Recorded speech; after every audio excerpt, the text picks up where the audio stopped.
What's up, everyone? So today's video is actually about a few ways that you can save money owning a bearded dragon. So really, there's not a lot of ways to save money when you keep reptiles because most of the expenses that you have are recurring expenses. But for the most part, if you do it the right way, you can save money in the long run. So the first tip is buy an enclosure that is big enough for an adult bearded dragon.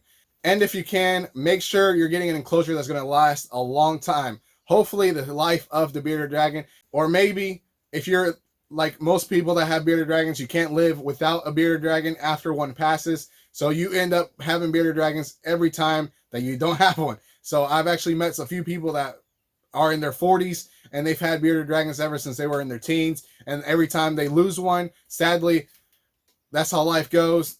And they do this because they love bearded dragons and they can't live without a bearded dragon. Even though it's not exactly the same bearded dragon, it's going to be different, has different personalities. It's still beneficial to them to have a bearded dragon in their life. Most people wait a few months before they get the other bearded dragon. But that's just how some people are. So with that said, hope that you are getting an enclosure that's going to be big enough for an adult bearded dragon and hopefully last you long enough for as long as you want to keep the bearded dragons. So I'm going to show my website so you can see kind of what prices are for a bearded dragon enclosure that is a PVC enclosure that's going to last you up to 50 years. Because PVC does last a long time, these are going to be an investment for several years, several decades. So several bearded dragons will be able to use this enclosure. Obviously, you want to make sure it's disinfected and stuff like that between bearded dragons, because you never know what people do out there.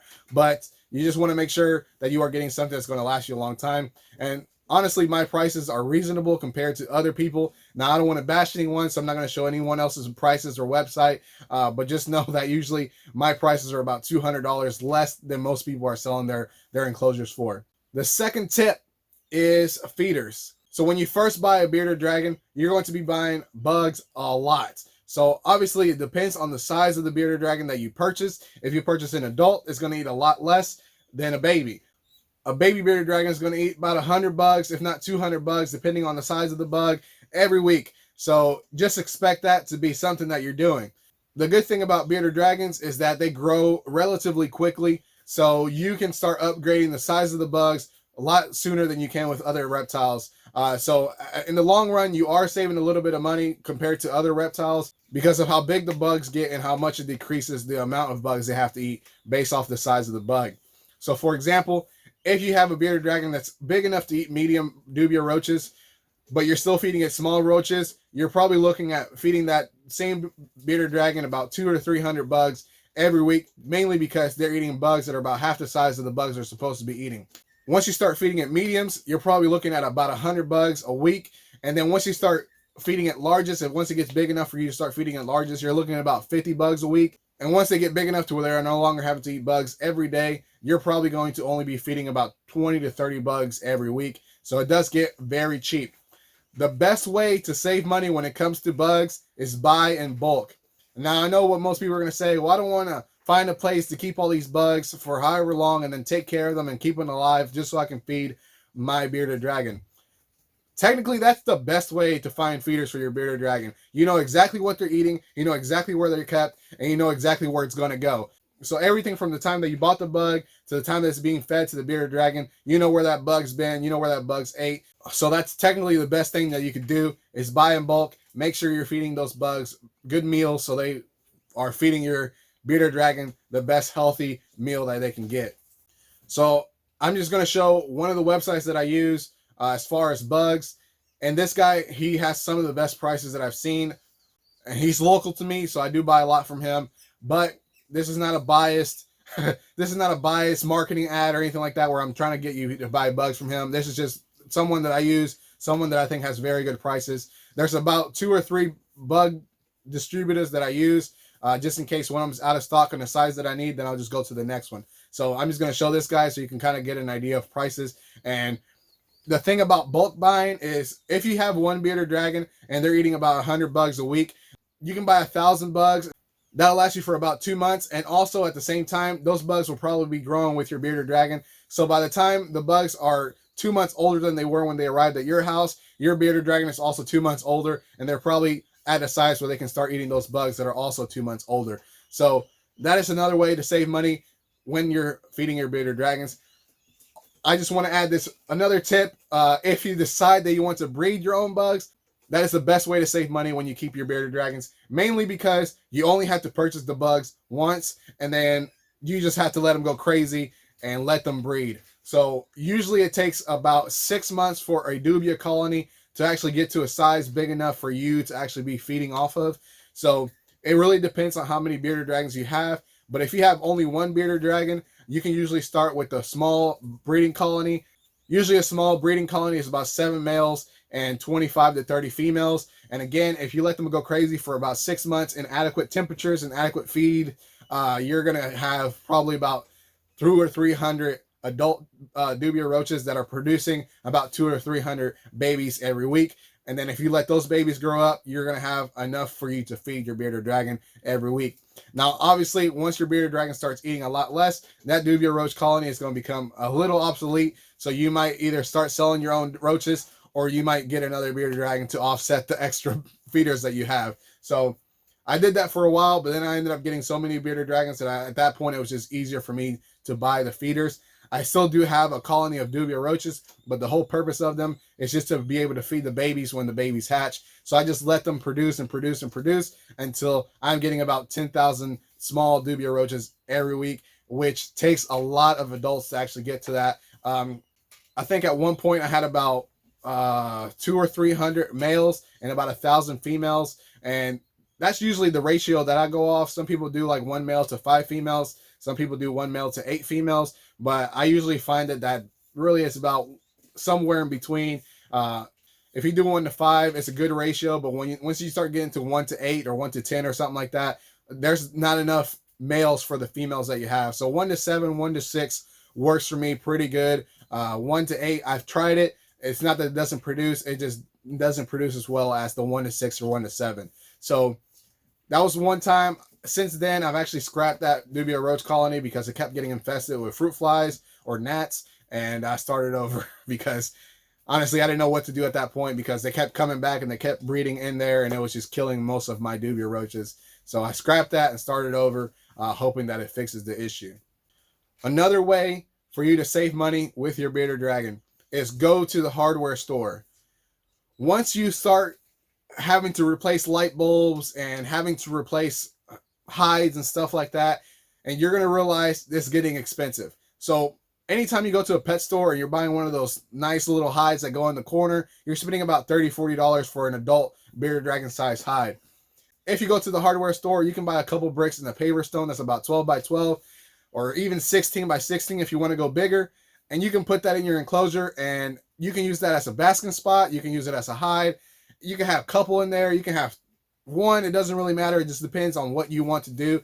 And that's going to cost you about $10. And it's usually not going to get damaged. Obviously, if you drop it, that's something else. But usually all you have to do is make sure you're disinfecting it, because I have had bearded dragons poop all over their pavers, and it's a lot harder. You have to scrub it out. You have to put it in bleach, and then you have to let it soak in water just so the bleach comes off of that paver stone. So that's another way for you to save money that way. And then at the hardware store, you can also find spotlights or floodlights, and those work perfectly for heat bulbs. So when you go to the pet store, you can find a 75 watt heat bulb, and usually you can go up to like 120 watts and stuff like that, depending on the size of your enclosure.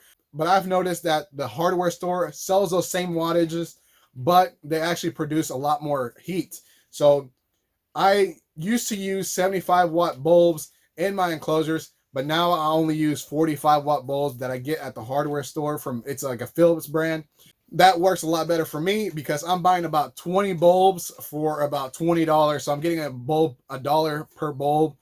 So that is a lot cheaper than buying a heat bulb at $10, $15 at the pet store.